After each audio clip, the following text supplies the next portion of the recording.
The Union Civica Mexicana was created for the community because there was a real need for attention in civil rights in this community. And in 1945, migrants were treated pretty rough. And so 11 men came together to fight the plight of the migrant workers here locally who had come to the Saginaw region for picking and the crops, and eventually found work at the Gray Iron Foundry. But they were treated kind of badly by the farmers, and not only locally here in Saginaw, but on a state level. So these men really came together to address that problem, to have a voice and send letters out to the farmers. On a statewide level, they really wanted to address the problem that was happening to migrants in the state of Michigan. And as you know, in 1945, civil rights movement hadn't even come until the 60s, so it was a really rough time locally for migrant workers that were coming to work the crops. There was a shift in the community where people came together, I believe, because there was some really nice events where you can see a lot of the crowd of the Saginaw Mexican community. They were known as Mexicans in those days, not Hispanic, not Latino, but Mexican. And, you know, it was really important for the founders when they came together to make sure that they were propagating our culture and our heritage, because it was being lost as the children were assimilating into mainstream here. And so not only was the language lost, but also many of the traditions from, you know, the celebrations to the culinary aspect. And so, you know, they really wanted to make sure that that was given attention. And I think it really brought people together because it wasn't as big of a population as we have today, of course, but it was pretty substantial because of the inflight of workers that were coming into the Gray Iron plant. The big events that came through with the Union Civica Mexicana was, of course, celebrating the 16th of September. That was always at their forefront of celebrations, even before the Cinco de Mayo many years later. The 16th of September was celebrated in grand style, where they actually had a big celebration at the auditorium in downtown Saginaw. Now, part of the reason why they also formed in 1945 was because they weren't allowed to go into the auditorium at the Civica. They couldn't celebrate with the rest of the community their big event. Finally, they were allowed to celebrate in the auditorium, and they had their pageant there for the queens. And the queen was to be the youthful, the face of the Civica in those days. And you had 6, 7, 8 girls vying for queen, and it was a big deal in those days. So we are celebrating that still today in 2025, 80 years later. And it's important. It's important to have that individual that represents the Civica, and it's an important endeavor for, I think, the community at large, because she's representing the Hispanic, Mexican, Latino community of Saginaw.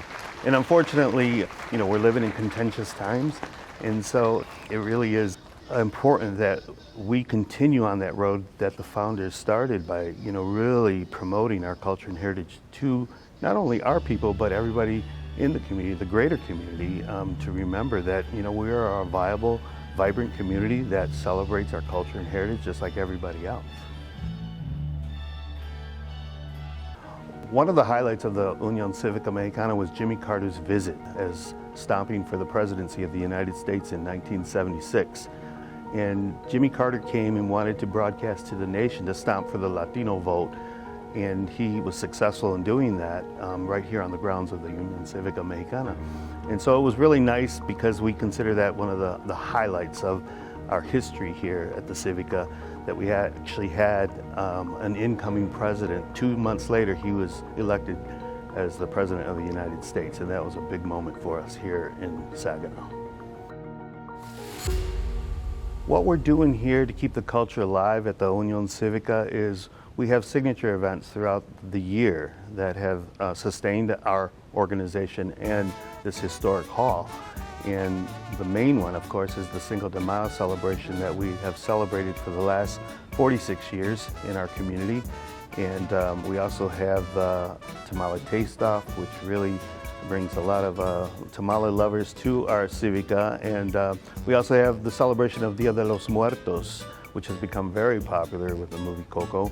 And we've also had the Adelante Awards for 10 years, where we celebrate the people who have fallen through the cracks sometimes, and we want to honor them for their contribution to the Saginaw community. But also we have the Saginaw Hispanic Hall of Fame for people who have passed on that we feel didn't get the recognition or due in their lifetime. So it's really, you know, a combination of celebrating the culture and the heritage, but also the individuals that have made Saginaw so great. The Union Civica celebrating 80 years this year is really a milestone for, I think, our community at large, because I don't see any other organizations outside of Detroit that are in, say, Lansing or Flint or Pontiac that have are still in operation, I should say. And we here at the Civica have been doing this for a long time. The hall here was actually built in 1960. And, you know, so it was 15 years of an organization without a hall, and they raised the funds to actually build this here in an area on the north side of Saginaw where they weren't wanted in those days. There was actually a signed petition for them. No people of color were to be living in this area or having any businesses.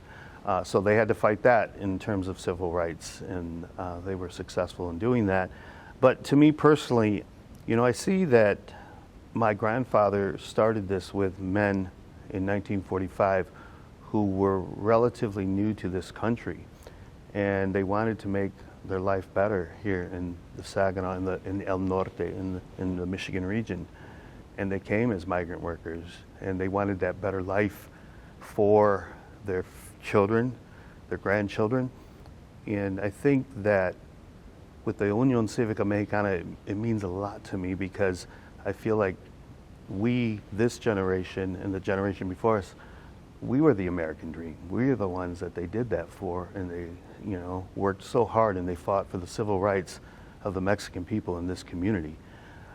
In those days, it was really tough because even in the local churches, in the Catholic churches, you weren't even allowed to sit in the pews. You had to stand in the back of the church. It was those kind of things that they actually ran into when they first came to the Saginaw area.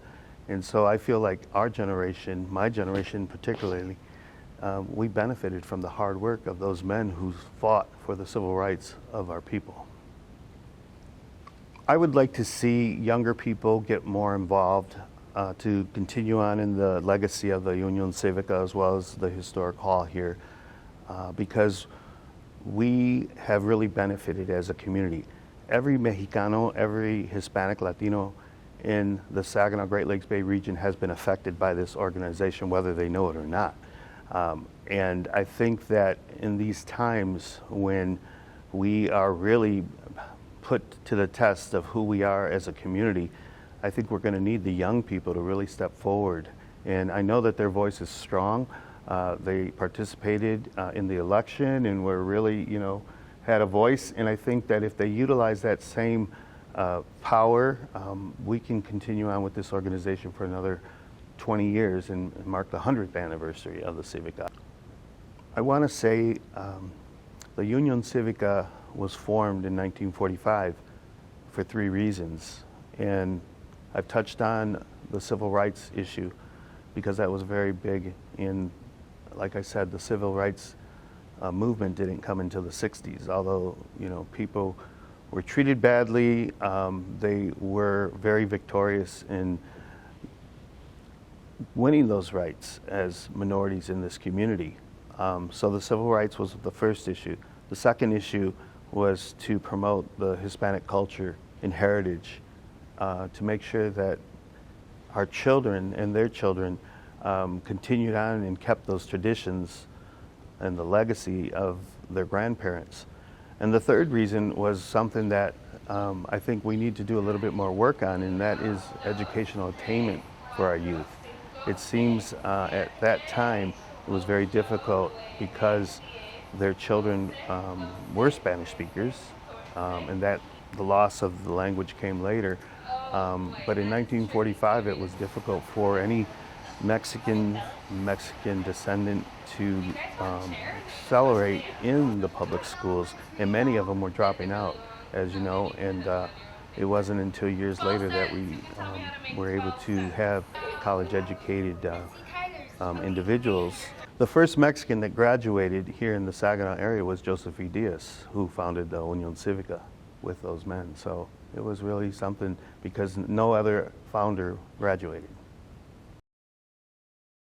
Anybody who would like to be involved with the Union Civica, we welcome them with open arms, and they can contact the members, what we call our all-stars. These are the board members and some of the people who are really active in the organization, and they can look at our website at SaginawUnionCivica.com. It's really ironic to me as a member of the Civica today that the men who started this organization in 1945, 80 years ago, as we celebrate the 80th year, we're still fighting the same fight. You know, people of color, Mexicans in this community are getting hit hard with the immigration issue, whether they're legal or not legal. It's hitting our community hard, and it's organizations like the Civica that we're going to have to, you know, do our due diligence and find out information and how we can help in this issue so that we all can move forward as a country that is going to accept Mexicans and Latinos in a more positive way than they have in the last few years.